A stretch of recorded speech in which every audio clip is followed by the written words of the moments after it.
March 7, 1945. The Rhine at Remagen. The German major, Hans Scheller, watched the Americans come and gave the order that should have ended it. He pressed the switch. Nothing. A click where thunder should have been. The bridge stood. The war walked over it. Days later, 4 German officers were shot in the back of the neck and buried in shallow graves. By their own army. Remember the click. It is the sound of a belief dying. The belief in what an American soldier could not do. Unpredictable. That was the word they kept reaching for. They had a book for everything. The German army was built on the book, the drill regulations that told a soldier where his hands went, how he marched, when he spoke, what he thought. Order was not a preference. It was the German idea of war itself, the lumber of 1,000 years of soldiering, cut and stacked and measured. A man who joined the colors learned that the machine came first, that the individual was a part shaped to fit the whole, and that the whole moved only when the word was given.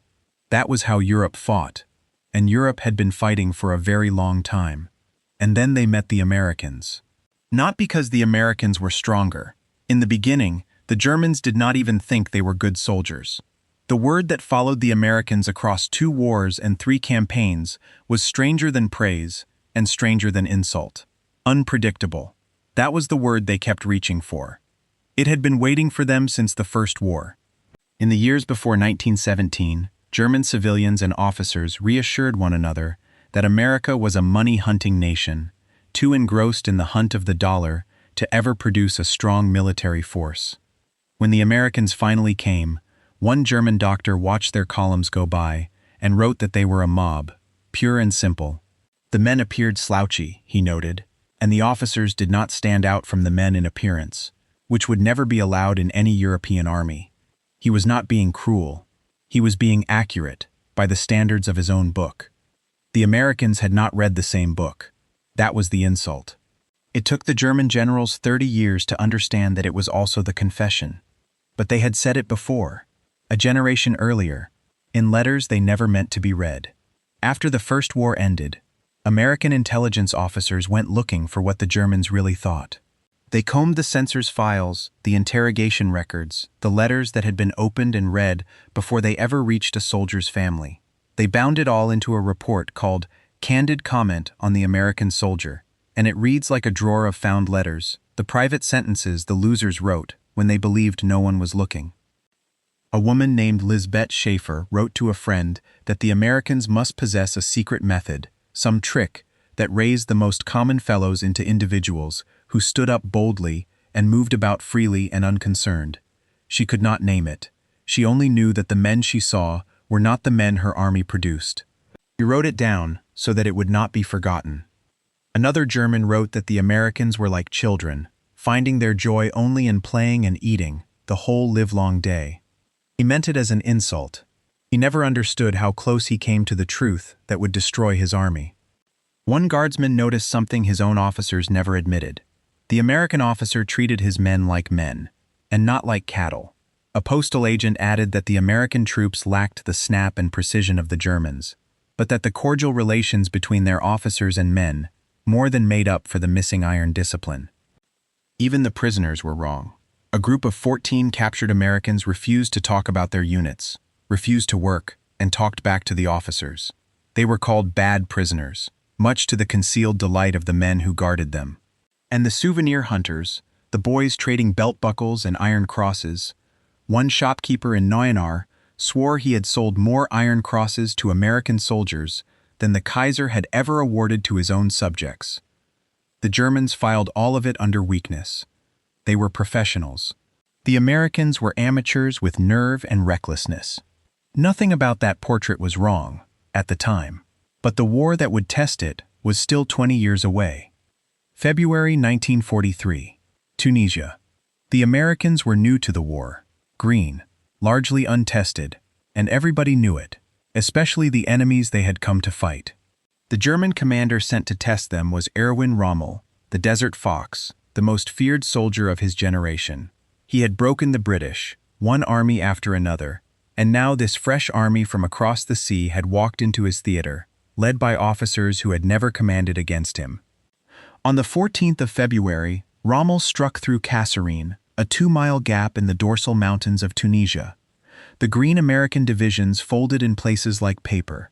German tanks rolled through the gap, and the reputation of the American army fell along with the ground it lost. Rommel's verdict was not generous. The Americans, he said, were weak and untrained, their officers making amateur mistakes unacceptable in any European army. That sentence became gospel. It was quoted in staff papers and whispered in officers' clubs from Berlin to Paris. Weak, untrained, amateur. The book had spoken, and the book agreed with him. But, 5 days into the battle, something small and stubborn happened. On the 19th of February, a small, improvised American force held the pass against him, just long enough to frustrate his plans, just long enough to cost him the use of the ground. Rommel turned away, short of fuel, short of time, short of the spring that would bring the British Eighth Army up behind him. Within months, all of North Africa was lost to the Germans. The German staff did not read the lesson. One defeat, they told themselves. One Green Army, confused. One day of stubbornness that changed nothing in the end. The report is wrong, they insisted. It just had not happened yet. The summer of 1944, Normandy. The invasion had come in June, and behind the beaches the countryside rose up into the bocage, the fields locked inside high earthen banks, crowned with hedges, cut by lanes sunk below the level of the land. To the Germans it was perfect defensive country. To the Americans it was a maze, where every green wall hid a killing ground. The Germans who defended it were not beginners. Panzer Lehr was an elite division, veteran, proud, commanded by a general named Fritz Bayerlein. In the hedgerows, the Germans believed they had found the terrain that would finally teach the Americans the price of amateur war. The banks swallowed whole tanks. In the confined lanes, Bayerlein's armor could engage at a maximum range of 200 yards, because the hedges concealed everything farther away. The ambush, not the maneuver, was the German art, and the bocage was a church built for it. But the Americans refused to behave like a broken army. On the first day of one division's attack, they lost 1,400 men to gain 200 yards, and they did it again the next day and the day after. On the 5th of July, 750 more casualties to advance a single mile. An American general stood on the line and said it plainly. The Germans were staying in there, just by the guts of their soldiers. We outnumber them 10 to 1 in infantry, 50 to 1 in artillery, and by an infinite number in the air.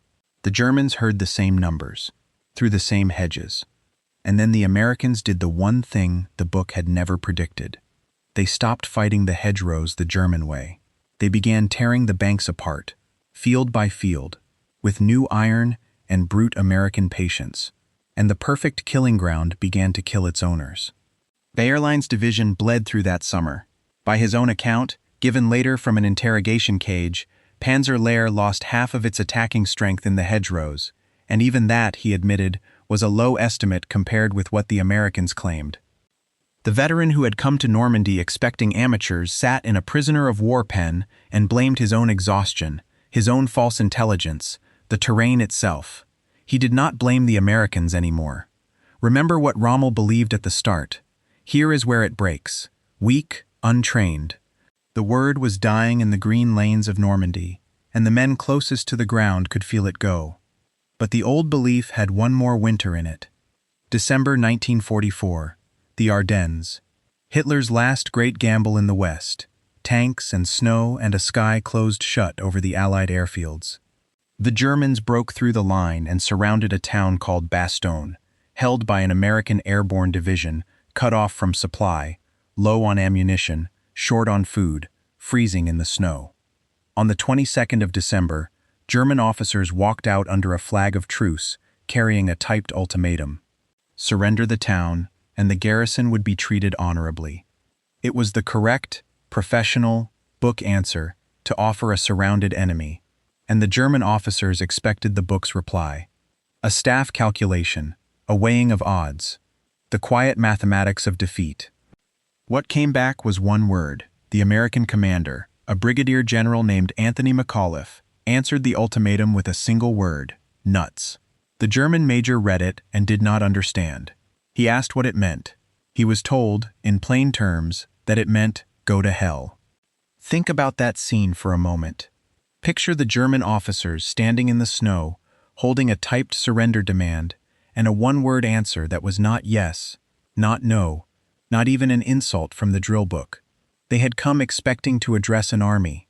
They were answered by a man, a civilian in uniform, who refused the mathematics of his own situation because his men were still holding the town. The siege held. The town held. When the sky finally opened, the tank columns that were meant to split the Allied line in two bled out on the frozen roads. The soldiers who survived that winter remembered the word longer than they remembered the battle. An army that demanded surrender by protocol answered with one stubborn word from an American who had simply decided not to. Unpredictable. That was the word they kept reaching for. Hit subscribe right now. What happens next, at the Rhine, changes everything. And the confession the generals made afterward is something no one sees coming. Do not go anywhere. But the last river was held by men who believed in the book. March 1945. The war in the West had rolled the Germans back across France, back across the approach to the Rhine, the last great barrier, the last river that could still mean something. Hitler had given the order that every Rhine bridge was to be blown, denied to the enemy.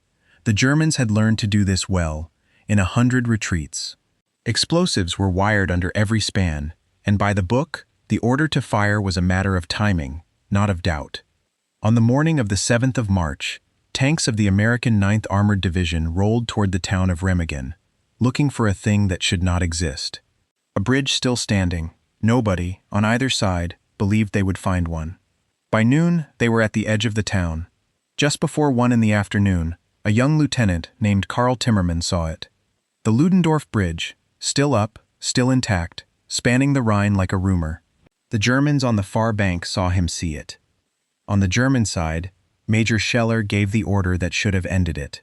The demolition engineer, a captain named Karl Friesenhahn, hit the electric firing switch. Nothing happened. A fault in the current, a wire that would not carry the order. The click that should have been thunder was only a click. They tried the manual detonators. Some charges blew. The bridge shuddered, lifted slightly into the air, and settled back onto its stone foundations. Still standing, still crossable. Remember the click. This is where it led. The Americans did not wait for the Germans to solve their problem. Under fire from the towers, through smoke and the sharp smell of white phosphorus, Timmerman's men ran onto the span. A sergeant named Alexander Drabik was the first American soldier across the Rhine. In 1 hour, 120 men were on the far bank, and the invincible river had become a road. Hitler was incandescent.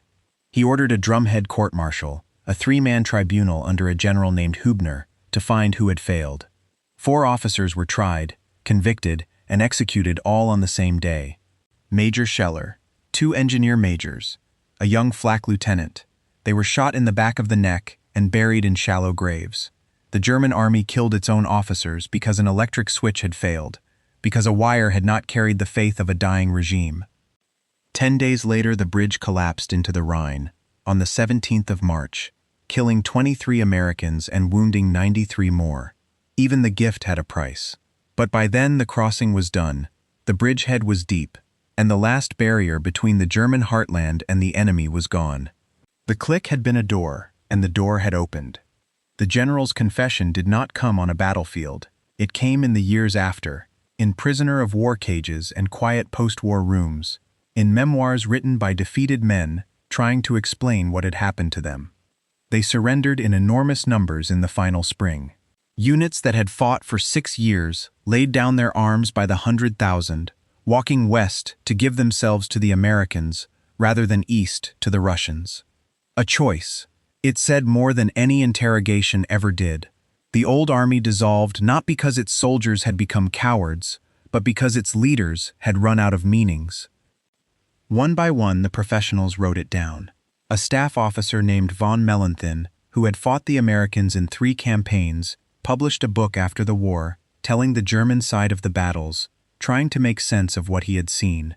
The Desert Fox's contempt, the sentence about weak and untrained, was quoted back to the men who had believed it, and it did not survive contact with the record. The grand old man of the Corps, von Rundstedt, who had worn a uniform through more than half a century of war, was captured in the first week of May 1945 and gave his last assessment to his captors without heat and without mockery. But the truest confession was older than all of them, and it had been sitting in a file since 1918, waiting. The chief of staff of a German army, speaking after the First War, said it plainly. He had fought the Russians, the Serbs, the British, the French, and the Americans in more than 80 battles. He had found the American army the most honorable of all its enemies, and the bravest, and the only ones who had attacked them seriously in that year's fighting. I therefore honor you, he said, and, now that the war is over, I stand ready to accept you as a friend. The generals of the Second War had been handed that sentence and chosen not to read it. And Frau Schaefer's secret method. Remember what she wrote, by candlelight, in a letter she never expected to survive? The secret method which raised the most common fellows into individuals who stood up boldly and moved about freely and unconcerned. That was it. That was the confession, spelled out by a woman who had never held a rifle. The Americans were not a drilled mass obeying the book. They were individuals. And individuals, faced with the hedgerows, the snow, the river, improvised their way through everything the book had prepared for them. So why did the German generals call American soldiers unpredictable? Because they were. To men raised on the belief that war is a craft of rules, a soldier who thinks for himself looks like chaos. The Americans were 4 million individuals wearing the same uniform but not the same mind. Their officers did not stand out because they were not meant to. Their discipline was not iron because it did not need to be. The Germans called it unpredictability because it was the only honest word left for the thing they could not copy. The children of the German villages had been told to expect wild Indians.